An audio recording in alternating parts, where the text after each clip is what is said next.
She said it. Um, so hello, folks who are here, folks who are watching this after the fact. My name is Anna Gunther. I probably have emailed you or talked to you on the phone about bikes or e-bikes. I'm very excited to host Bevin for the first of two kind of everyday biking classes. The second one will be specifically about winter biking. I was lucky enough to see Bevin offer these classes in 2021 and saw how much real life experience she brought to tips and tricks that made me want to bike more than I do now. Uh, um, Awesome. that's about it. Bevan, if you can give a little of your history, Sure. you'll speak to that better than I can. Awesome. Yeah. Hi, everybody. Thank you so much for joining us. I'm very excited to be here today and teach this class and share my knowledge, but also learn from you guys. So please, if you have great tips or tricks, I hope you will chime in. I've been a certified cycling instructor by the League of American Bicyclists for about a decade, and I've been using a bike for transportation my whole life. My dad was a bike commuter and really good at modeling using a bike for transportation. I lived in a big city and we used our bikes to get places. So yeah, very excited to teach. I've been teaching in Vermont here and before that out west. And yeah, love teaching and love teaching the winter cycling. So I hope you come to that one too. I will carry on. So hang on, I think I have to click. There we go. This will make it, okay. So our agenda, we'll talk a little bit about the benefits of bicycling, and then we'll get into safe cycling principles, the mindset, the rules of the road, and things like lane positioning, talk a bit about gear, bike saddles, clothing, and accessories, and then just some real basic skills to talk about. And just want to announce that our next class is the Winter Cycling 101 on December 2nd, which is my favorite class to teach. So definitely hope you come. Is anyone need tips for navigating Zoom? If you could just let us know in the next minute or so, we can walk you through it. You can put questions in the chat, or you can raise your hand, or you can just speak up and say, hey, I have a question. So feel free to ask questions anytime and throughout. My presentation should only take about 35, 40 minutes, actual slides, and then we can chat however much you want. Please feel free to eat lunch. So why bike? I understand probably a lot of you in connection with Vital Communities. And yeah, thank you to Vital Communities for inviting me to teach. Appreciate that. You guys are connected through some of their programming, and definitely it sounds like using a bike for transportation. But even then, sometimes we still have a choice to jump in a car. And so it's good to have the reminder of all the many reasons that why it's good to jump on a bike instead of drive. And boy, one of them is saving money. I only had one car when I was living out west until I returned to Vermont. And I'm feeling that extra, they say up to $8,000 it costs you extra a year to have per car. And I'm feeling it. I feel like since I moved back to Vermont, I am draining my coffers with all the driving I do. So when I can bike, and I have bike commuted here in Vermont, which is great, but I like to remind myself how good it is for me, good for my pocketbook, but so good for our health. There's just some interesting data here that, bicycling 20 miles a week can reduce your risk of heart disease, lower your chance of getting cancer, diabetes, all those good things. Exercise improves your immunity. It helps you produce more T cells. It's really good for your mental health. The actual repetitive circular motion of pedaling has been shown to increase your serotonin. So it works like an antidepressant. You can lose weight. They say the average adult loses 13 pounds. I always like to say my friend lost 20 her first year of commuting by bicycle. It's a great low impact sport. You don't have to be skinny. You really can ride a bike at any size. I love that. And I always remind myself, especially when I was bike commuting with my kids, that the health benefits outweigh the risk 20 to 1. So I think we get a little too obsessed with thinking about how risky it is to ride a bike on our roads. And I think if you can focus on the health benefits, and they say you might as well stay home and knit if you're going to be that afraid of everything, right? So putting in my plug. The other thing I really love about biking is the new recs from the American Heart Association pointed out, one of the big things they pointed out is you don't have to exercise for 30 minutes continuously. So you can get your 30 minutes daily exercise requirement in as small as increments as 5 to 10 minutes. So you need that moderate intensity, which is walking or just biking to the post office or biking to work, and then some vigorous intensity. And as we know, so many people don't get their daily exercise requirement. So biking for transportation is a great way to do it. And I'm just going to chime in. All I see is my slides. And so if people are raising their hand or have questions, just interrupt me. I Does will that sound keep good? an eye out for that, Bevan. I'll Okay. put in the chat if I see Great. your hands. Okay. Don't worry. Thanks. Awesome. Yeah, and as for questions, if you're listening to this as a recording, my email is on the first slide. Please feel free to email me anytime. One of your participants did email me last time. We had a great back and forth chat with questions via email. So feel free to reach out to me or Anna via email. All right, so the foundation of my training as a safe cycling instructor, it sounds so official, is a concept called vehicular cycling.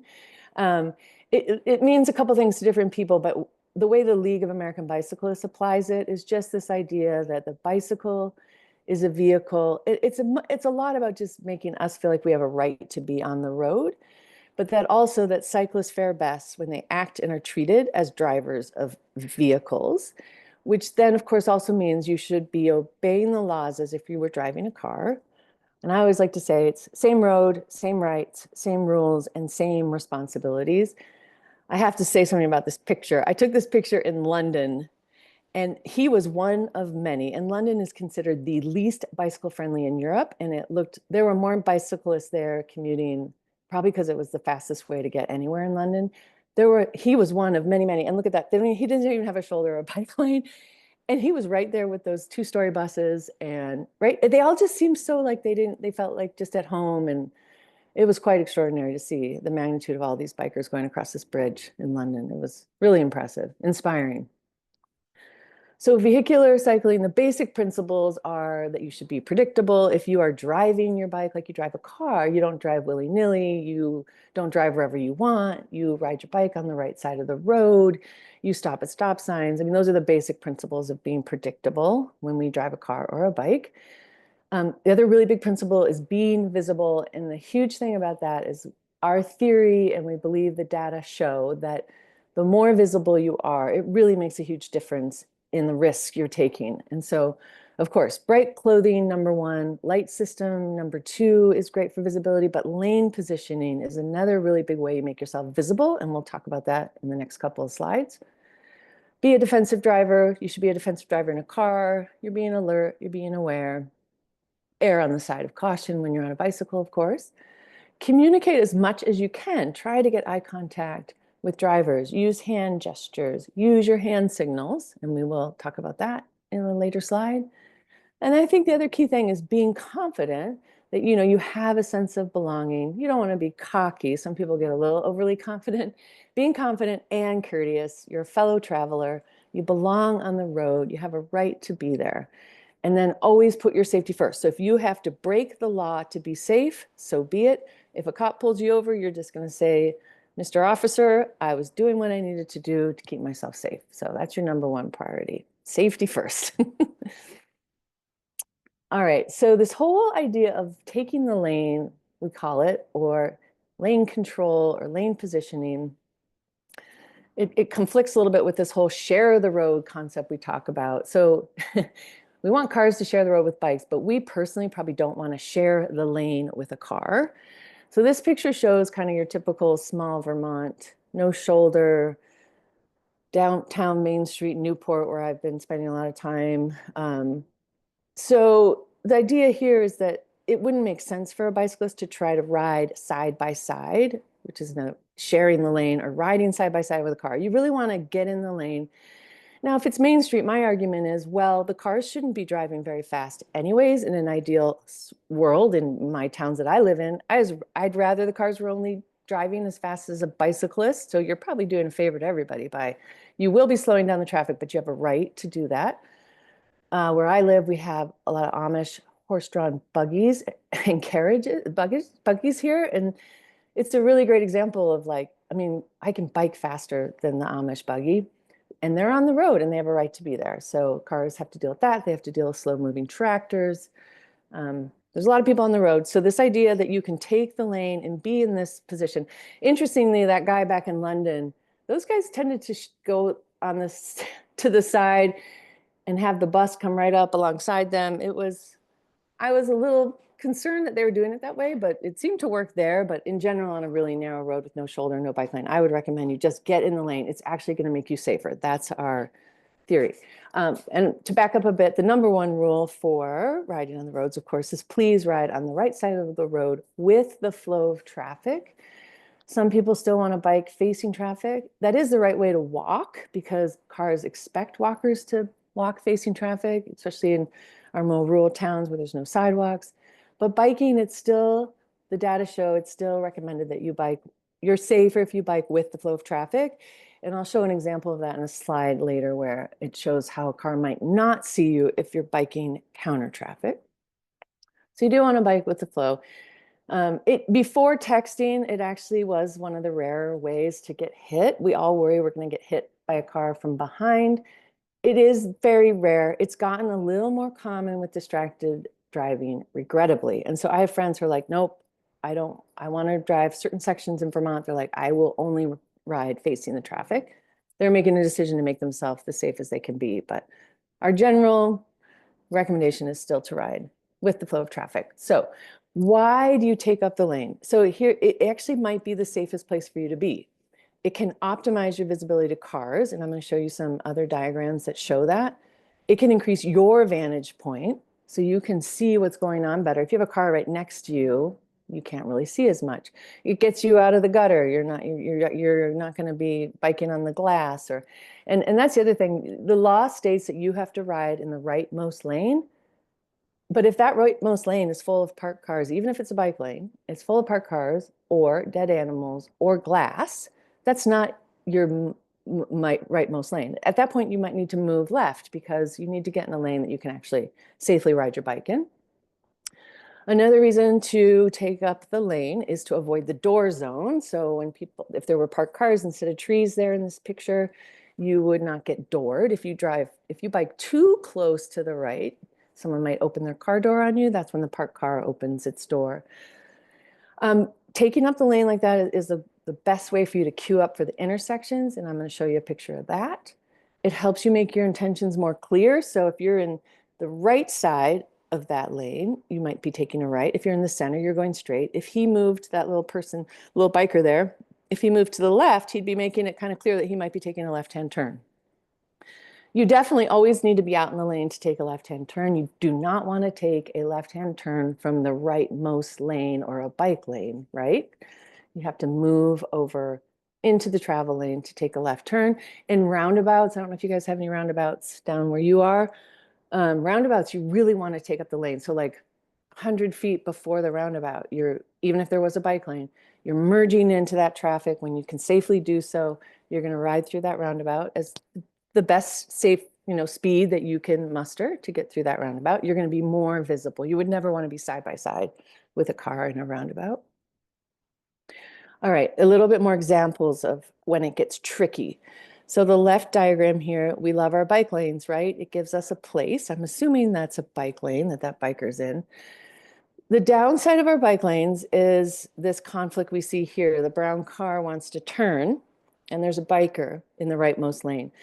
Actually, legally, and I don't know all the laws in New Hampshire, but in Vermont, I'm pretty sure it's same as out west.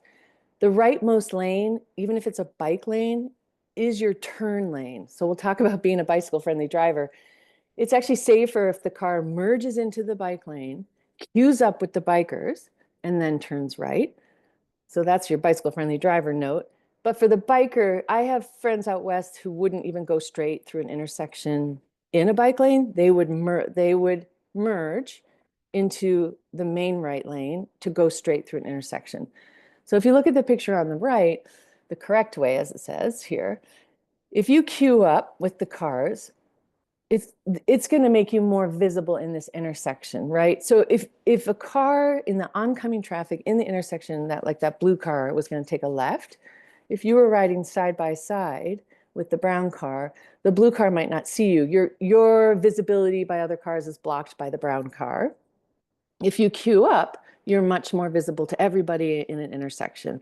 We know the intersections are the place where the most accidents and conflicts happen when we're driving. Same for biking. You just want to go really slow. My other tips for intersection is never bike through an intersection really fast. I think that's when people get hit, is that they try to zoom through an intersection and then the cars don't see them because they've kind of sprung into to view all of a sudden. So proceed slowly through intersections. You can always get off your bike and become a pedestrian and just take the crosswalks, right? Instead of taking a left-hand turn, you could just cross one crosswalk, cross another crosswalk, and then get into that lane.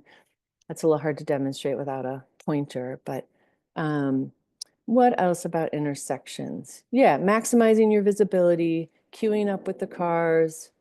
And let me do one more slide on that, and I'll see if you guys have any questions about that. Lane position on rural roads. I mean, the biggest question people always have is, do I have to stay to the right of the fog line, which is the white line on the edge? Vermont actually officially considers the shoulder a quote bike lane, but to me, if that's a really narrow shoulder, you should not be legally required to bike on the very edge of a road. You're more likely to crash, like get caught on the edge or have debris. So I always say people, you can stay to the left of the white line and kind of occupy that one tire track that you kind of see there. You're going to avoid rough shoulders and debris. So unless you feel like you have enough room to the right of the white line and you feel more comfortable there. So on your rural roads, you just want to always think about optimizing your visibility. On curves, you got to imagine around a really tight curve. I know I have some curves where I know I have the Amish buggies and I cut those really close in my car. And I always remind myself there could be somebody around that curve. So on that, you might want to tuck in and be kind of tight to the edge, just so someone coming around the curve doesn't miss you. Descents, you definitely want to be in the lane. On a speedy descent, you don't want to be hugging the white line or hugging the edge because that could give you something to crash on. So when you're descending any hills, you want to come out into that lane, into that outer section of it. So, and again, you're one of the many slow-moving vehicles. If you are holding up traffic on a rural road, too bad. People need to deal with that, just like they wait for tractors and all the other people that are out there. Is there any, I'm going to open this up a little bit. Any questions about lane positioning? Now we can wait till the end as well if you want to. And you can put them in the chat. I'll check the chat really quick. I feel like I've been rattling on. Question Yeah. from John. Yeah. Hey, thanks, John. Bevin.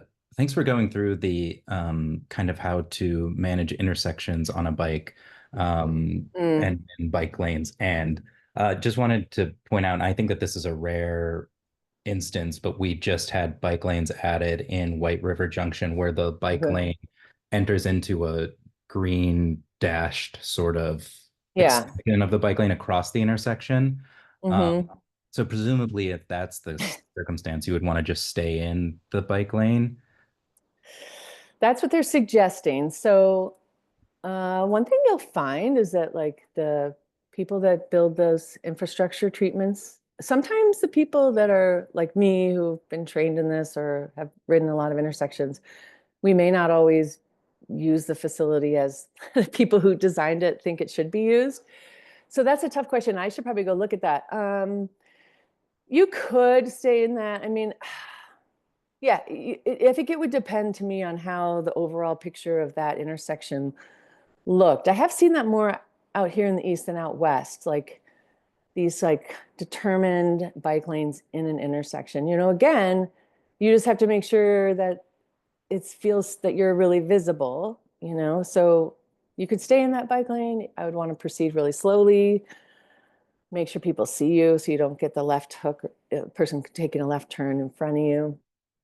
But yeah, I think that treatment was designed to have you be able to stay in the bike lane through an intersection.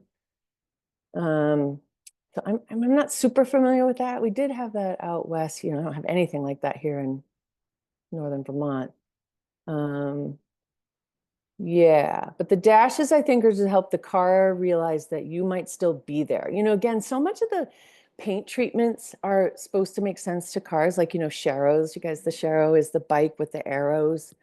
One of the big arguments they've been experimenting with sharrows for like a decade, and a bunch of people are like, they're stupid because nobody knows what they mean.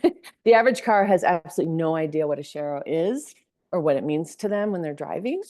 So we do run into that a little bit with proposed infrastructure, the paint that's on the ground, and whether it's the best way to go. What do you think? How do you navigate that intersection? How does it go for Yeah, you? and it's sort of to, I think it's as you've said, it's based off of how safe I feel in it or what the kind of traffic looks Yes. like at that moment. So I've had experiences where going right across the intersection in that bike lane has been no problem. Um, I've had other instances where it's a similar type of style where it's a painted dashed lane, but it's where it's like you said, it's for when it's to help cars know that that there might be a bike there. And that's Makes when sense. they go to turn right and the bike is going straight. I know. And so that's where, Right. and they're not, and I can tell that they're not looking for me. So I've had to actually like stop the Oh, cars to, to turn right. Actually, okay, I wish I had a picture of that. Sometimes the bike lane, it'll start to be dotted as you get to the intersection. yeah. And sometimes it's to tell the car that they're supposed to merge into the bike lane to turn right. Is it one of those? There's a right turn lane for them in this instance. So it's Oh like God. they're Okay. crossing the bike lane to turn right. Oh Lordy.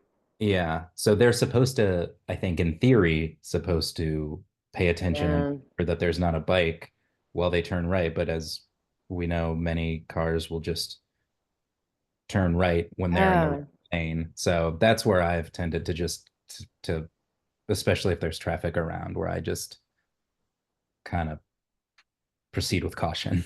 You just have to proceed with caution. Yeah, I would go really Yeah. slow. You're looking over your shoulder. I mean, anytime you're in a bike lane, getting into an intersection, you're looking over your shoulder a ton. Yeah, God, some of this stuff, I know I need to study it a little bit more. I haven't up here in the NEK, we have like so little of any paint on the ground. So yeah, let me think about that one. I do think that in an ideal world, I think it's better that the bike lane becomes the right turn lane. But so many Mhm. cars don't know that. I think in Burlington, they do some kind of paint indication that shows the cars that they should merge into the bike lane to take a right. But you guys actually have a right-hand turn lane. This is like a multi-lane intersection. Yeah, so like you could be at the Oh, intersection and at a red light and there could be cars on your right and cars on your left. yeah, Um, and they're sort of, yeah, so there's a lot of points of encounter. I can appreciate that they're trying to delineate and make it clear that yeah, this is a bike lane and so cars should look out for it. But I think, I can see yeah. your perspective too, that it's actually probably safer to just Mm. design it in a way for the car to take the bike lane so that everybody knows what's going on. Yeah, but you're saying the right-hand turn lane for the cars is that's not to the right of the bike lane, is it? Sometimes they It do that. is, yeah, it is to Oh, the right of the so bike they lane. have to cross the bike lane. Yeah. So if they've done that properly, you're on the left side of them, which should work well. It does work well at the actual intersection. It's just Intersection. approaching it. There's a lot of Yeah. points of conflict. Hmm. So I haven't decided how I feel about Oh, it yet. because everybody's trying to merge. Yeah. Yeah. Yeah, that's tricky. I have been in a couple of those. Out in Colorado, they didn't do that bike lane in the middle. This picture of my mom earlier, we were in one of those bike lanes. It was like in the middle, and there's, yeah, a right lane on the right of us. And yeah, it's a little unnerving, but I guess it does give you a spot for going straight. Yeah, ooh, I think, the good thing about like once you have your bike commute and your route that you usually go, when I look back on so many of my more city, big town routes I've had, it's like every intersection I have like my way of navigating it, like they can be so unique and like depending on what's going on, like I may do it differently. So I think it's kind of up to you, again, to kind of study it and go through it and be like, maybe I don't want to do it that way. Um, but yeah, there's some weird treatments out there. And I mean, one of the kind of criticisms of transportation planners, especially if they're not bike commuters, is like they paint stuff. And sometimes we're like, okay, sure, we'll try that. But they're doing their best to minimize conflict. And they keep changing the standards. And any other questions about that? I hope that answers your question. No, it did. Thank you. Yeah, it can be very nuanced. Like I said, like each intersection you might feel really differently about. Um, Bevan, Yeah, I so think because we mhm. have so many new bike lanes and unique Mm. situations in Hartford, I might take it on myself to take some pictures of them. Oh, And I'd love then that. at our winter riding, Okay. you could really break it down looking at exactly what is Sure. there. And Oh, I'm sure that will be yeah. helpful for the folks in town who are still figuring out how to use those lanes. I think we That have would be another hand great. up. Yeah, Yeah, we if any of you also, guys, Bevan, just while yeah. we're talking about it, we also have the apparently the first uh bike signal in the Oh, state of okay. Vermont. So we actually have a bike Yes. signal in Okay. White Junction, which is pretty cool. Just That's Yeah. Okay. So you guys, I need to probably come ride there. You probably have some more much more sophisticated stuff that I'm used to seeing even in Vermont. Yeah. Yeah. Fort Collins, right before I left, they put in a bike signal. And they're like considered one of the top biking towns. And they only had like one when I left. And they started doing the bike box. Do you have the bike boxes there? So where the bikes are supposed to come all the way up and stack in this green box in front of the first car at an that's what that intersection. is. Okay, yeah, we do Bike have that. box. I did not know what that Okay. was. Okay. I can talk about those next time. Bike boxes. They were actually experimenting with those in Fort Collins about 15 years ago. Yes. So the first car that reaches the intersection has to kind of stack back a little way, right? They have a stop line and there's a big green box. And then all the bikers are supposed to pile up. They had this right by the university, which made sense because you could have like 10 people biking to the university all at once. They all stack. And the idea is that the bikers go through the intersection first, which is probably how they do it in Copenhagen and Amsterdam. So I can yeah, send me a bunch of pictures. That would be great to see some of the treatments you guys have. I will do that because as you're hearing, we're still figuring them out. Even avid writers amongst us. I know, and I'll look up in my book. I've got the NACTO manual, though some of it's probably changed. And I mean, the last thing I'd say about that too, again, the biggest thing we run into is the cars are like, I don't know what the hell that is. Like people don't even understand what a Sharrow is, and it seems Sharrows are somewhat explanatory, but yeah. So then you may understand it, but then do the cars understand it?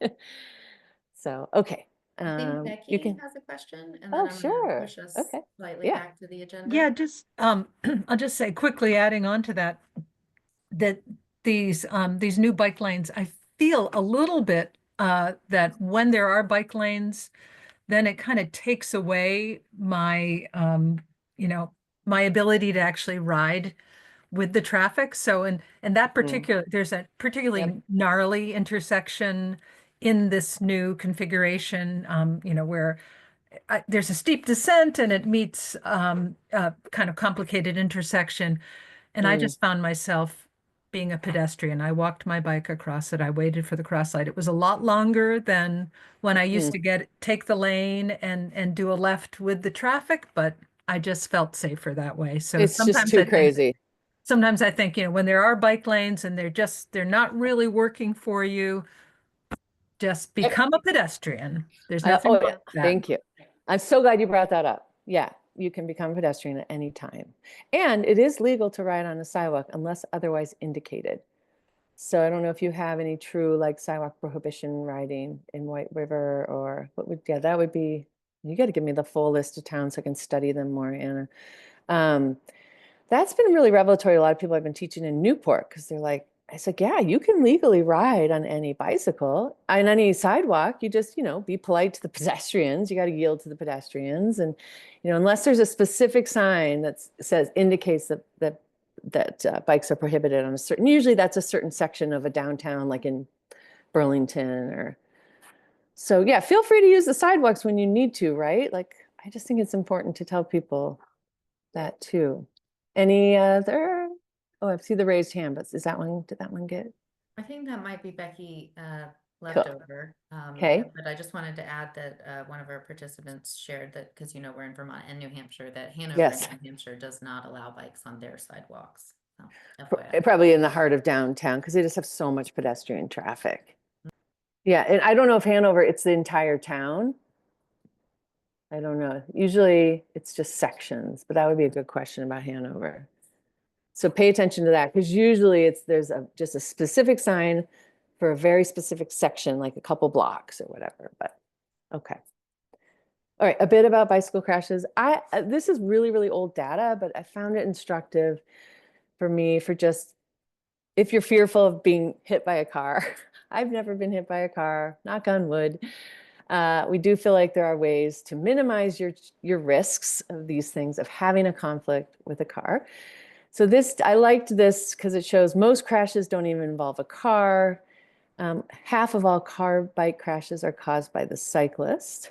Half are caused by the motorist. So that's not, the little graph doesn't show that, but that's what the data used to be. So half car-bike crashes are caused by the cyclist. What is the cyclist doing? So when it's caused, quote, caused by the cyclist, that's always a really sticky thing, because if you get hit by a car legally, the car is probably going to be liable. But of course, what's the very first thing a person says who's just hit a bicyclist? They usually say, I didn't see her, right? So whether they're claiming that or not, probably a lot of the times it's true. They didn't see the bicyclist. So what could you as a bicyclist do to help yourself be the most visible? So it's the things we've talked about. Riding on the right side of the road, wearing bright clothing, stopping at all stop signs. Don't fly out of a driveway. Don't fly off a sidewalk into a street. I mean, when you hear about people getting hit, when you really get the details, it's often, and it's so hard for me because like people are like, you can't blame the cyclist. I'm not blaming the cyclist. I'm just trying to point out like that, yeah, there's things you personally can do so cars see you better, so they don't hit you. So I just like to say, if you want to not cause a crash yourself, do everything you can to follow the rules of the road and all these safe cycling principles. The car bike crashes that are caused by the motorist. Oh, I'm sorry, I'm messing this up, you guys. The car bike crashes caused by motorists, they're going to say they didn't see you. So you're doing everything you can to be visible, defensive. Sorry, the car bike crash is caused by cyclists. It is when they're doing something that we highly advise they don't do. Riding against the flow of traffic, not stopping at a stop sign. And I've got some here. Common crashes are intersections, right? We've talked about that. Being visible, don't bike too fast. One of the last guys that was killed in Fort Collins before I left, he was training for a triathlon. No one would let me talk about maybe why the little old lady, she left hooked him in a big intersection. And what first came to my mind, I'm like, he's a bike racer. He was probably biking really fast through the intersection and she didn't see him. So I made a lot of assumptions there, and I don't mean to be blaming him, but just that, you know, how did the little old lady not see the guy coming through the intersection? He probably was biking super fast. So you're in intersections, you just got to make sure you go slowly, that you're seen. So we have something called the right hook is when a car turns in front of you. The left hook is when the oncoming traffic turns in front of you. The left hook, again, if you queue up and make sure the car really sees you, you get eye contact. Before you go straight, you make sure that car really sees you and is not going to turn in front of you. So I feel like the left hook should be pretty avoidable. The right hook, you're looking over your shoulder. Before you go straight to the intersection, you make sure there isn't a car that's going to take a right in front of you. Getting doored is one of the main ways people fall off their bikes. Wrong way riding again. So the problem with one-way riding is, like, you know, when you're pulling out of a driveway onto a major road, you look to the left for oncoming traffic, right? So before you pull out onto the road, you don't look to the right. So let's say you don't really look to the right and a bike's doing wrong way riding, you turn and they crash into you. So that's our main recommendation. Why you don't want to do wrong way riding is that people aren't looking, cars aren't looking for bicyclists coming the wrong way necessarily. It's less of an issue with pedestrians because they're just slow. They're easy to see because they're slower. Again, yeah, and then the common crashes caused by cyclists, the other big ones are then like just biking right out of a driveway into traffic, biking off a sidewalk. So we call those transition zones. You have to be really careful with all your transition zones. So coming off of a sidewalk into a road, leaving a driveway into a road. So I hope that made sense. I got a little gobbledygook there on my bike causes. The point of the bike crash slide is just to say, if you're really smart about this and follow the principles of vehicular cycling, we really believe that it will reduce the risk and reduce your chance of getting in a collision, in particular with a car. That may or may not be reassuring to you. It helped me. I like to throw in a little thing about the bicycle-friendly driver. And here again, here is where I have the diagram on right turns and bike lanes. So here they're showing, this came from another state. Yeah, the driver is encouraged by law, by state law, to merge into the bike lane and turn from the curb. That's our ideal world with bike lanes. And I hope that's how most cities encourage it, if there's no right turn lane and they haven't moved the bike lane to the left. So when you're driving, you could be you could demonstrate that to other people, because I think what happens is drivers who really want to love bicyclists and want to be courteous, they think the bike lane is a sacred zone. And so they think they'll get in trouble if they move into the bike lane to take a turn. So you can model that when you're driving, that is the correct thing. It's okay to drive in a bike lane if you're making the cyclist safer by doing that, because you're causing them to wait for you. Other bicycle friendly driver things: don't honk. You probably know that if you're a bicyclist, you hate being honked at. Avoid dooring a cyclist when you park on like Main Street or whatever. Practice the Dutch reach, and that's when you take your right hand, instead of using your left hand, you take your right hand to open your door, and it makes you turn and look over your left shoulder, so you make sure no one's biking up before you open your door. And then the other thing I recommend to drivers is to avoid illegal courtesies. So that's when, like, let's say you come to a four-way stop and it's first come, first serve, but the driver's trying to be really nice and they wave for you to go, even though you got there second. What you should just do is shake your head and wave them through. They're giving you an illegal courtesy, and it's just best to like not do that. People really love to do that with kids in particular. I would still advise kids not to do that, but that's a tricky one because kids are like, sure, I'll go. But so when you're driving, if you can tell that other person understands the laws of the road, they're going to expect, like for me, I don't want people to give me illegal courtesy. I'm going to expect them, if they got to the intersection first, four-way stop, I want them to go first. So, and then passing properly is so weird to me in Vermont. Like in Colorado, people would do this. They would just want to pass the bicyclist or the buggy right away. And so they would just go into the oncoming traffic, even though there was traffic coming. And so it's just like passing anybody. You can't pass a bicyclist until you can go into that oncoming traffic with no cars in view, just like you're passing a car. It's just always surprising to me people don't. So you might have to sit there and drive behind the biker for a while, which is what I try to model to the cars behind me. It's like, nope, I'm not passing this bike until it's the right time to pass them, and we're all going to go slow for now. All right, I think we should be at least halfway. So clothing, gear, and all that stuff. So I'm all about keeping it really simple. You don't need fancy clothes. Ideally, you have something visible: white, yellow, bright orange, pink, some kind of thing you can throw on that's really visible. Red, those great visible colors. What else do you need beside a bike? And you might want a helmet and a lock.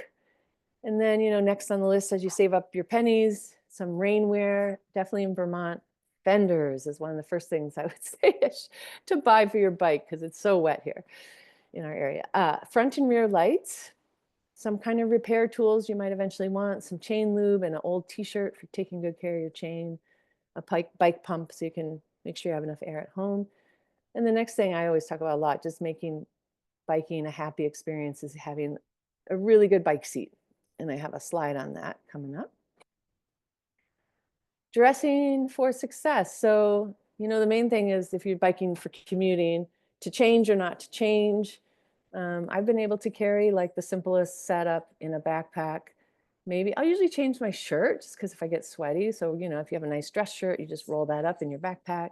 Keep some shoes and clothes and toiletries at work. And then having some kind of way to carry stuff. A backpack works great, but getting a rack with some panniers, and you can buy groceries, you can carry your computer. But you don't have to change. You can bike in anything, right? And try to find breathable clothes so you avoid getting sweaty. So I tend to never wear Gore-Tex. It's got to have to be pouring out for me to wear like a waterproof coat. I tend to wear things that are considered more like semi-waterproof, more like breathable fabrics. Even like this down coat this friend of mine's wearing in this picture, that keeps her really warm, but it also still breathes. So she's able to have that evaporative heat loss. We'll talk about that more with winter cycling. I've got great tips for cold weather cycling. So make sure you come to the next class. But for these, like, shoulder seasons in the fall, it's like when it just starts to get cold, like knowing your cold spots, like I hate when my ankles or my neck get cold, are my two things. So I like to, you know, the thin balaclava, make sure I have some long socks on, just throw in a pair of long underwear under my pants. They just take off when I get to work. I'm still, you know, ready. Ready to go. And that, you know, having that mentality when you're first getting into bike commuting, that every ride is a shakedown ride, and shakedown's like a term that, you know, you learn something every time. The best part about it is the more and the more and the more you do it, you might have some rides, especially like with winter biking, where you're like, okay, that was so miserable. I hated that, but you're going to learn 5 things. And the next time you go, and then each time you go, it just gets easier and easier. And you know exactly the clothes you like to wear at that exact temperature. And so, but keeping the mentality that every ride is a shakedown ride, I think is helpful. You learn something every time. Helmets, I recommend wearing a helmet. I met the doctor in Denver that had to put the heads back together, and I swear that woman was like traumatized. She came to talk to us about bike helmets. I was like, okay, okay. She was tired of dealing with people's heads getting cracked open, but I like to wear a helmet mostly. And also I just recommend to adults, it's just such good modeling to kids, because we really want kids to wear helmets. That's the #1 cause of head injury. Children is falling off a bike. #1 cause of death is a car accident. So probably they're better off on a bike. So wearing a helmet and doing the 2-finger, you know, making your helmet fit properly, getting those buckles under your ear, having just a little bit of room, you know, adjusting your helmet as much as possible, and replacing it if you do get in a crash. Saddles. So for women and men, I love these saddles that have the cutaway in them. Terry Bikes makes great saddles for men and women. They also, and some bike shops will have a ride it and love it or return it guarantee, where you can try a saddle. So if you go into a bike shop, ask them if they have that policy, so you can try some saddles out.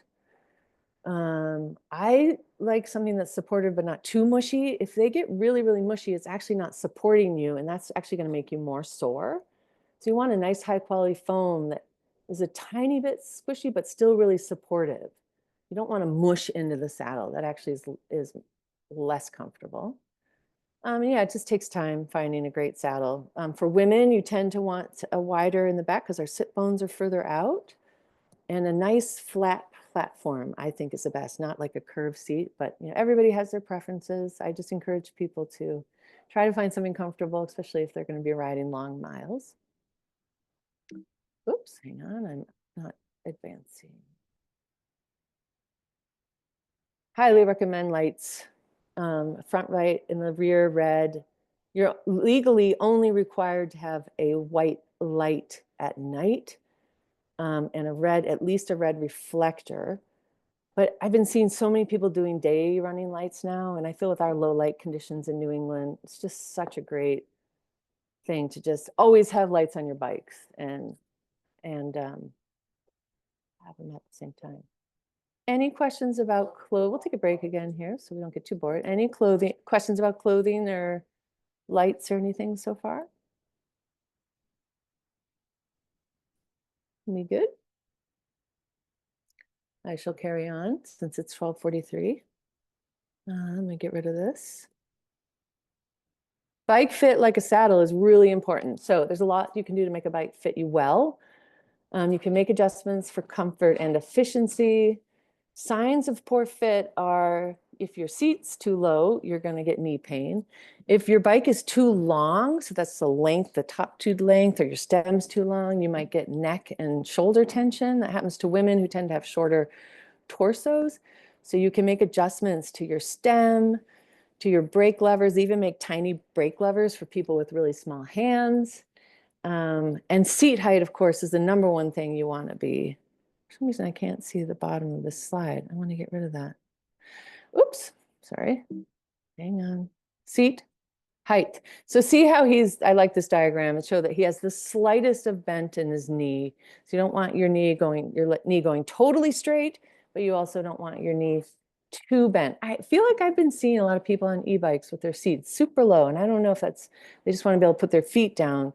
That is the downside. If you raise your seat up to the proper height for your leg, you probably can't have your butt on your saddle and have your feet on the ground. That's one thing kids struggle with when they're, and I think older people too, I'm noticing, they just really want to have that stability. If you feel like you need that stability to be able to put your feet down, that's totally understandable.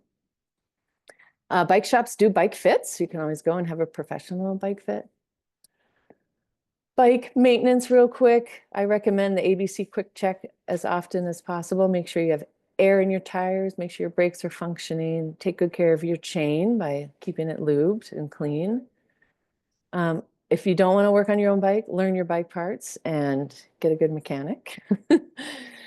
To prevent flats, one of the things sometimes can cause flats is not having enough air pressure in your tires. You get a pinch flat.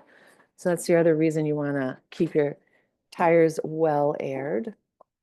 And there's great YouTube videos on how to fix a flat and what the basic tools are you need for that. Learn your bike anatomy. Just, find a good diagram so you know how to talk. When you go into the shop, you can tell the name of the thing that's broken. You can find that on the internet. So e-bikes. So most of you guys are doing the e-bike program, it sounds like, or on an e-bike. You probably know more about e-bikes than me at this point. I did own an e-bike for a little while. Basic issues are the battery. Most of them only have one chain ring up front. There's a hub drive in the motor. You've probably been learning this by riding one. It's just like a regular bike, but it gives you a little extra help. I loved mine. I mean, I felt like I still got a really good workout. I just got places faster. It is a heavier bike, so when the electricity fails, when your battery fails, it can be pretty cumbersome to pedal some of those bikes. And you're probably learning about your own battery range as you go along. It kind of just goes through experience. I found another thing just today on the Bike League, so bikeleague.org, I just got an email about this. They have an e-bike smart video series that I'm going to watch. I should have watched before today, but you can go there. Here's the link for it. Maybe I can put that in the chat. I should have done that. We can email that too. We can do a follow-up email. I'll do it, Bevin. Yeah. So that could be great for just some e-bike basics for educating. The Vermont e-bike regulations, there really aren't very many. I think the only thing is like you can't bike, the e-bikes that have a throttle, which I don't think most people have, I think you can't have those on some of the bike paths.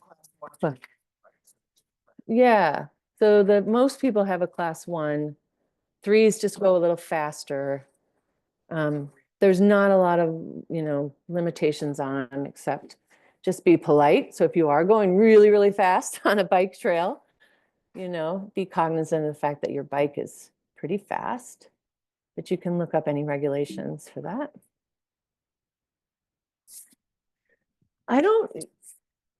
Have you told people about V-Bike Solutions, Anna? That's sort of the Vermont group. The Yeah, subsidy okay. recipients work directly with Dave. That's right. Choose their bikes, but other folks who might not be subsidy recipients could still benefit from learning about his work. V-Bike is supposed to be great. I was so glad to hear. That's right. You told me that you guys work with them. So he's still very active. I've heard great things. I had a friend, he helped her modify her tricycle and electrify it. So it took a regular bike and electrified it. So yeah, vbikesolutions.org is great. So a few last things, just some skills. When I'm teaching a class in person, we'll talk about things like how to get on and off the bike. You can, if you guys need any tips for that, we can talk about it. The one thing I do always like to point out to people is something we call the power start, which is your most powerful way, as the name says, to start your bike. So in particular, like when you're at an intersection, it's a great thing to teach kids. It's just the best way to start off with a nice strong push. So you've got good momentum, you can get up on your bike and start pedaling. You won't be shaking or wobbling. So basically you want to get that pedal even higher than in this picture, like closer to like 11 o'clock or 1 o'clock, depending on which way you're looking. Have it up, your other foot's on the ground, your butt's off the seat. You push off really hard with that preferred leg. You stand up, you sit down on your seat and you start pedaling. It's just a really, really good stable way to start riding. Braking, we just like to remind people that right is rear. You always want to brake, kind of with both levers at the same time. And then scanning and signaling, wanted to talk to you guys a little bit about, because people always ask me about this. What is the turn for a right turn? So you can do either. You can do this, or you can use your right arm and point. I don't know if I'm going to turn on my camera if I can see myself here. Back up. So I don't tend to do this because I worry people are going to think I'm tapping my head or something. I really like to use my right arm. And I actually point my finger or two fingers and I do a little flick because I'm combining the point and I have movement because movement draws people's attention. So that's my favorite way. And I do the same with my left. It's point and flick. That's what I prefer. Let me get rid of this. You certainly can use the other right-hand turn. It's great to use a signal for stopping. I tend, if I'm biking with anyone else around me, I just yell out stopping because I think it's a great way to make sure everyone around you knows. You can point at the ground for hazards. The other one I really like, signal, that I've used, make sure I'm in the screen here. If I'm at an intersection and I'm upright and I'm looking and I'm not going right or left, I'm going straight. So I've got my left hand on my left handlebar and I just do this little motion. Again, you've got this great motion, you're indicating a direction. All the cars know that I'm going straight. So I love that signal. All right. So that's all I got. Signal. And that's it. Next class is winter cycling, my favorite. Hope to see you all there. Any more questions? I'm going to go back to the beginning so people can write down my email if they want to. Bevin, I found myself thinking about, we do have several relatively new roundabouts here in town. And I think we're going to gain a third. And we also have a couple really big hills that are part of just this immediate geography right downtown. Okay. And you mentioned, going downhill, some information about that. Is there anything else you can add to biking on those really big hills? And a lot of folks will have e-bikes, so getting up the hill isn't as big of a challenge. It still is a unique traffic situation. And one of the dilemmas and issues with some of the less expensive e-bikes at one point was the brakes were junk. And so there was a couple kids that were killed because they were on an e-bike and they couldn't brake on a really steep hill. So I think all the bike companies, like even I bought a pretty expensive e-cargo bike and my husband was like, these brakes are bad for how fast and heavy and how steep our hills are. So let me do a little thinking about that. We could talk about that next time. I want to, my husband was like, we should upgrade our brakes because he just felt like they weren't good enough for the weight and speed of that bike. So really steep hills, yeah. So you're going to, what would be my immediate strategy would be mindful of how fast you get going down some of these steep hills because the brakes on the e-bike may not be as responsive as you need them to be. And then roundabouts. Yeah, I used to always have a diagram because we had a ton of roundabouts out in Colorado. I will put back I have a roundabout diagram. Again, the key is just merging when you safely can, taking up the lane, biking in as good as a clip as you can to get through there and signaling. None of the cars signal, but on a bike, I'm like, everyone must love me in the roundabout because I actually say where I'm going. So if you can. And signaling, we always say, if you're not comfortable, if you really need both your hands on your handlebars, you are not legally required to signal if it's safer for you not to, but then you might need to stop before you're taking any turns. But yeah, let me add steep hills and roundabouts for the next presentation. Does that sound good? Yeah, that's and that'd I'd be great. love And any we'll have some take pictures of those tricky spots for you. Give something fun to please. work with. Yeah, send me some pictures. That would be great. And it looks like Becky might have another question. Is that Becky? Yeah.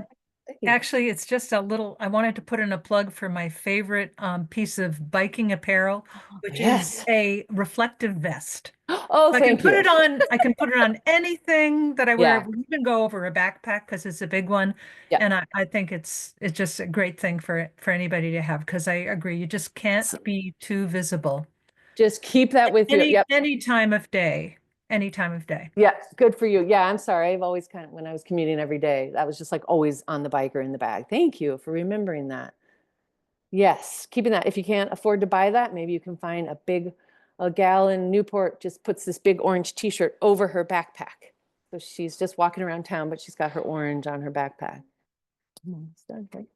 Yeah, so thank you guys. This is really fun. Hopefully I can come down there sometime. I got to come down there and ride. I got to see all this stuff. It's like the big city down there. Awesome. Any other questions? Feel free to email me and any other tips you guys have. Yeah, I'll put Bevin's email in the chat. Any other comments, Will or Carl? Ooh, right on time, guys. Awesome.